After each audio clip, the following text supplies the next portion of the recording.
Но почему так бывает в жизни?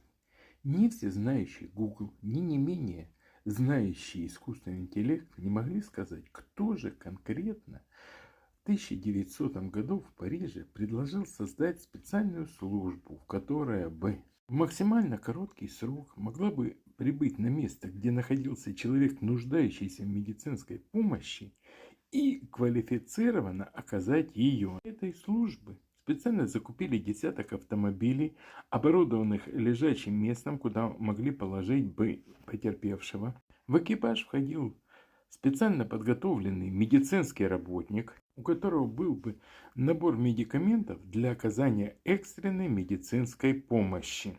С тех пор прошло много лет, и хотя оборудование скорой помощи в корне изменилось, принципы остались те же: прибыть на помощь быстро и оказать ее качественно.